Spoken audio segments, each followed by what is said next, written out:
Two thieves and a mule attempted to steal gold from a sleeping giant. They told the mule, all you have to do is stay quiet while we pack the gold. The mule swore his lips were sealed, and as the thieves tiptoed right under the giant's nose, it let out a loud bray. The thieves were captured and asked the mule why. Why did you doom us all? And the mule replied, it is my nature. The point is, sometimes people can't help themselves, so we gotta learn to accept them for who they are. Studies say that about 90% of patients fail to make changes even after a life-threatening event. This means the thieves, who barely managed to escape with their lives, are going to try again. That's how difficult changing a person is, but sometimes we refuse to accept that and put mules in a situation where they're punished for being mules. Here's an extreme example of a mother who once saw her son playing around with petty merchants. Later that evening, his mother took a piece of chalk and drew a square on the floor and served her son's dinner there. She told him, since you have decided to be a merchant, I have decided to be one too. I will raise you with cheap gruel, then sell you off when you're older. Her son was so terrified, he never hung around merchants again. The next day, she saw her son skipping school. He found it boring and pointless and felt he was meant for something greater. When he returned home, she took the fabric that she'd been working on weeks for and ripped it in half, saying, your education is like this fabric. If you stop halfway, all your efforts will be torn apart and end up in the trash bin. Her son was so terrified, he never skipped school again. Now this time, she spotted her son hanging around with people who read books, bowed politely, and spoke with kindness and care. Later that night, she treated her son like a king. She gave him the best food, did all his chores, and told him that he was the best thing that ever happened to her. This man is Mencius, who later became famous for being the perfect Confucius gentleman. But here's the trap.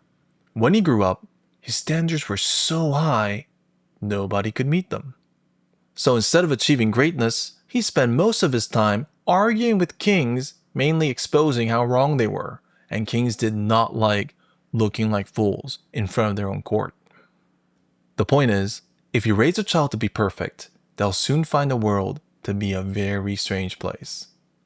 But sometimes, people make the opposite mistake. They get into trouble for setting their standards too low.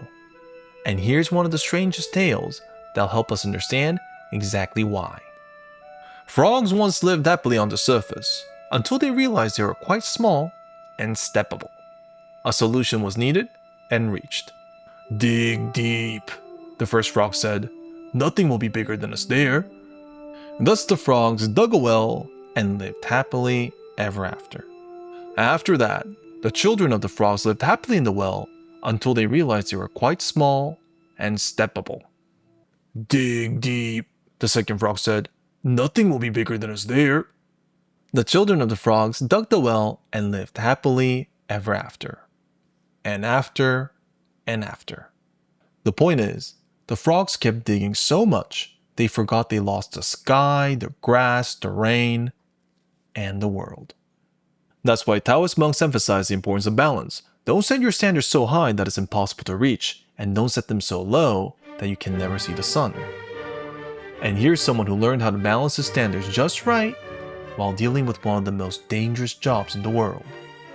Terrified of death, the emperor sent his finest alchemist Joku to find the elixir of immortality. However, after months at sea, Joku had learned that there was no such thing as an elixir of immortality. At first, he thought of telling the emperor the truth, but when he returned to the empire, he saw the emperor capture and bury alive more than 400 alchemists who failed to procure the elixir. The emperor asked Joku if he had found the elixir, and as he did, Joku could hear the alchemists moaning beneath the earth. Never say no. So Joku told the emperor that he was very close and had a very strong lead, but needed a bit more time. So the emperor did offer him time and promised that it would be his last. Joku was so stressed his stomach ached and he could no longer sleep. his mind would not let him rest until he solved this impossible problem. And that's when, by coincidence, he happened to spot a unicorn. And not just any unicorn. 2 men painted a horse pink and put a horn on it. He asked the men why they were painting a horse, and they told him, "Our employer has paid good money to go catch him a unicorn." He asked them, "Then why aren't you catching a unicorn?" Then the men looked at each other and replied, "There are no such thing as unicorns. That's why we're painting this horse." That's when Joku had a new perspective. He stopped looking for the elixir and instead found an old book that described the story of a mythical island. He returned to the emperor and told him, "Great news, sir! We've found evidence of an island where death does not exist. If you shall fund my expedition, I shall go there and confirm immediately." The emperor was so pleased, he instantly offered more than enough funding for this entire journey. This time, Joku hired an artist to paint him a mighty sea creature that guarded an island. After he spent his funds, he returned to the emperor and said, "So close, sir. We were just about to get the elixir until a sea creature got in our way." So the emperor funded him again, but this time with a personal army. He used that army to capture a whale and carry it back as evidence. And at last he did it.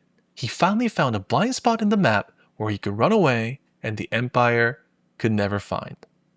So he returned to the emperor one last time and said, "Urgent news, your majesty. A great water spirit has delivered you this message.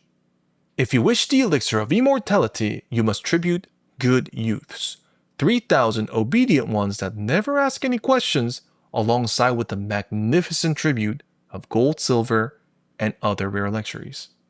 And as he expected with utmost certainty, the emperor granted his request. Joku left, never returned, and later ruled as a king in a small island colony. This man is originally named as Zhu Fu, the court sorcerer in charge of finding the elixir of immortality for the first emperor of China. Zhu Fu embraced imperfection. He accepted that he was not perfect enough to get the elixir, and the emperor wasn't perfect enough to admit that no one could procure one. Which is why it is very important to accept people as they are and use that predictability to your advantage. That's what men like Lao Tzu meant by respecting the way of the water. Don't fight the flow, learn the flow. And that's how you find peace and happiness in life. Okay, today's bonus content will be about crabs in a bucket. Think about crabs in a bucket. When a crab climbs out, the others immediately grab his legs and climb over him. This is called the Competence Trap. 68% of employees don't get promoted despite having high performance. To overcome it, all you need to do is know that there are other buckets out there that love to have you. Thank you guys very much for watching till the end. I pray for your success and happiness, and I'll see you guys next time.